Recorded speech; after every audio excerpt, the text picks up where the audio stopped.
আসসালামু আলাইকুম। তো আজকে হচ্ছে আমাদের খামারের কাজ মাত্রই শেষ করলাম আমি। উঠছি সেই ফজরের টাইমে। তো কাজবাজ শেষ করে হচ্ছে এখন মাত্র আমি আমার রুমে আসলাম। তো আজকে প্রচুর পরিমাণে ঝামেলা ছিল। আর যেহেতু আজকে অনেক দূরে আমাদের যাইতে হবে, তো এখন হচ্ছে আমরা বেরোবো ঢাকার উদ্দেশ্যে। তো গতকাল থেকে আমরা কমপ্লিট করে রাখছিলাম যে যাবতীয় কাজবাজ তুলে শেষ করে আমরা ঢাকার উদ্দেশ্যে রওনা দেবো একটু সকাল সকালই। তো অনেকটা লেট হয়ে গেল। তো এখন আমাদের বেরোতে হবে ঢাকার উদ্দেশ্যে। মোটামুটি আমাদের এইখান থেকে হচ্ছে ঢাকা যাইতে অ্যারাউন্ড প্রায় 1 থেকে 1.5 ঘন্টা বা 2 ঘন্টার মতন সময় লাগতে পারে। 2 ঘন্টা লাগবে না, 1 থেকে 1.5 ঘন্টা লাগতে পারে আমাদের।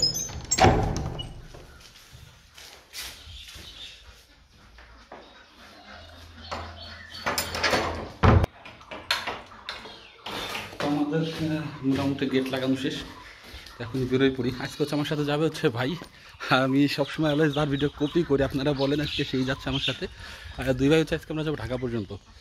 আর ঢাকা যাচ্ছে একটা মহৎ উদ্দেশ্যে, সেটা আসলে আপনারা জানলেই দেখতে পারবেন যে আসলে কী জন্য আমরা ঢাকা পর্যন্ত যাচ্ছি আজকে দুই ভাই।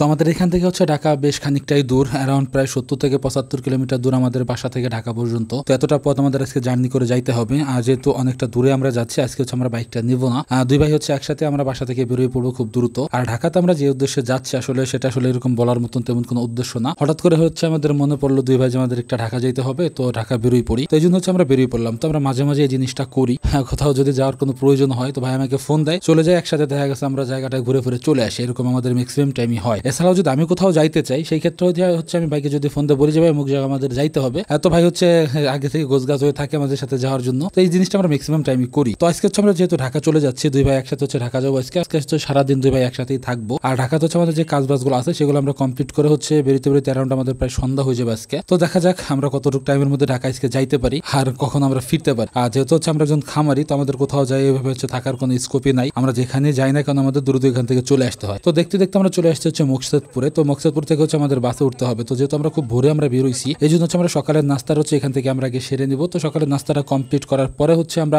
গাড়িতে উঠে যাব। আর এখান থেকে হচ্ছে ঢাকা যাওয়ার জন্য আমাদের গাড়ির তেমন কোনো অভাব হবে না, কারণ এখানে অ্যাভেলেবেল গাড়ি পাওয়া যায় ঢাকা যাওয়ার জন্য। তো সকালে যেহেতু আমরা নাস্তাটা করি নেই, এই জন্য হচ্ছে আমরা দ্রুত এখান থেকে নাস্তার অর্ডারটা দিয়ে দিলাম। এখন হচ্ছে নাস্তাটা আমাদের এখানে চলে আসলো। তো এখান থেকে হচ্ছে আমরা দুই ভাই একসাথে নাস্তাটা সেরে নেবো। এর পরবর্তীতে আমরা এখান থেকে উঠে পড়বো বাসে। তো আমাদের এখান থেকে খানা পিনা আমাদের শেষ। এখন হচ্ছে আমাদের টিকিটটা কনফার্ম করতে হবে। তো এখানে আমরা কয়েকটা জায়গায় ঘুরে ফেরা করে দেখলাম যে টিকিটের দাম আসলে কত আছে। আর এখান থেকে এসি গাড়িতে গেলে হচ্ছে আমাদের অনেকটা সময় লস হবে। অ্যারাউন্ড প্রায় 40-45 মিনিট আরো বেশি আমাদের এখানে দাঁড়াই থাকতে হবে বা ওয়েট করতে হবে। এই জন্য হচ্ছে আমরা চিন্তা করলাম যে আমরা নন এসিতেই চলে যাবো, যাতে করে হচ্ছে আমরা দ্রুত ঢাকা পর্যন্ত পৌঁছাইতে পারি। আর ঢাকা হচ্ছে আমাদের যাওয়ার কথা ছিল 9টার মধ্যে। তো 9টার মধ্যে জানি না আমরা যাইতে পারবো কিনা। এই জন্য হচ্ছে আমরা দ্রুত উঠে পড়লাম যে আমাদের এসি বাসের কোনো প্রয়োজন না, আমরা নন এসিতে হচ্ছে ঢাকা পর্যন্ত চলে যাই। তো ঢাকা বাসে ওঠার পরবর্তীতে হচ্ছে ভাই বলতেছিল যে ভাই কত সময় লাগতে পারে। অ্যারাউন্ড আমাদের তো এখানে প্রায় আধা ঘন্টার মতন পার হয়ে গেল। তো আমি বললাম যে ঘন্টা খানেক আমাদের লাগতে পারে। আমাদের বাসা থেকে ঢাকা পর্যন্ত পৌঁছাইতে বাসে করে আমাদের 1 থেকে 1.5 ঘন্টার মধ্যে হয়ে যায়। আর আগে যে আমরা হচ্ছে ঢাকা যখন যাইতাম তখন হচ্ছে পদ্মা সেতু ছিল না, আমাদের তখন হচ্ছে যাওয়া লাগতো পানি পথে, খুব প্রবলেমে পড়া লাগতো আগে। তো সেই জিনিসটা হচ্ছে এখন অনেকটাই সহজ হয়ে গেছে। তো আমরা দেখতে দেখতে চলে আসছি হচ্ছে পদ্মা সেতুর উপরে। তো পদ্মা সেতু আমরা এখন পার হচ্ছি।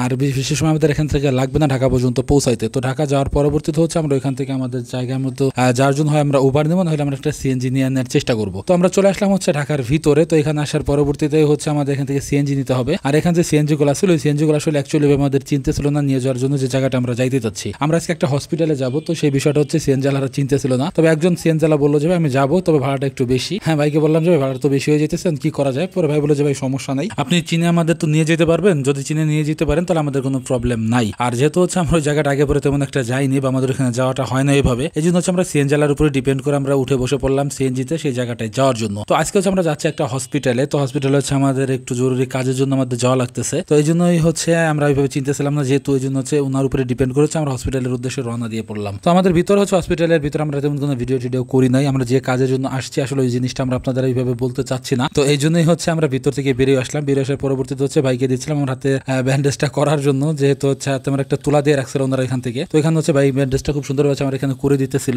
যাতে করে হচ্ছে পরবর্তীতে কোনো প্রবলেম না হয়। তো আমরা মাঝে হচ্ছে অনেকটা ভিডিও আমরা স্কিপ করে যাই। তো যাই হোক, এখন হচ্ছে আমাদের এখান থেকে আবার বাড়ির উদ্দেশ্যে রওনা দিতে হবে। অনেকটা বেলা আমাদের পার হয়ে গেছে। তো এখনো যদি আমরা বাড়ির উদ্দেশ্যে রওনা দিই তার তো আমাদের আমাদের বাড়ি পর্যন্ত পৌঁছাতে আমাদের সন্ধ্যা হয়ে যাবে। তো এই জন্য হচ্ছে আমরা খুব বেশি একটা সময় এখানে নিব না, যেহেতু আমাদের কাজ বাস শেষ। আমরা একটা সিএনজি দ্রুত এখান থেকে ডেকে নিয়েছিলাম, যাতে করে দ্রুত হচ্ছে আমরা আমাদের টিকিট কাউন্টার পর্যন্ত পৌঁছাতে পারি। আর এমন একটা অবস্থা, সেটা হচ্ছে যে ঢাকার ভিতরে প্রচুর পরিমাণে জ্যাম, যেটা আসলে বলার মতো না। এই জন্য হচ্ছে ঢাকা শহর আমার কাছে সবচেয়ে বেশি বিরক্তিকর লাগে। তো যাই হোক, যেহেতু আমরা গ্রামে থাকি, আমাদের হচ্ছে আসলে এই জিনিসগুলো ওইভাবে শরীরের সাথে যায় না, বা আমাদের আসলে জিনিসটা ভালো লাগে না। তো যাই হোক, আমাদের এখানে যাওয়ার পথে হচ্ছে আমরা মোটামুটি এসি বাসের টিকিটটাই পাইছি, আমাদের কোনো প্রবলেম হয় না এই ক্ষেত্রে এখানে। আর ইনস্ট্যান্ট হচ্ছে আমরা বাসটা এখানে পেয়ে গেছি। তো আমরা খানিকটা সময় এখানে দাঁড়ানোর পরবর্তীতে দেখলাম যে আমাদের বাসটা চলে আসছে, যে বাসে করেছে আমরা বাসা পর্যন্ত আজকে পৌঁছাবো। তো ভিতরে ঢুকে দেখি একদম পুরো বাসটাই ফাঁকা, আমরা দুজন ছাড়া বাসে তেমন কোনো লোকজনই নাই। তো যাই হোক, আজকে খুব বেশি একটা কথা বাড়াবো না, আমাদের আজকের ভিডিও এ পর্যন্তই। আল্লাহ তাআলা যেন আমাদের খামার এবং কৃষিতে বরকত দান করেন। ধন্যবাদ সবাইকে, আসসালামু আলাইকুম।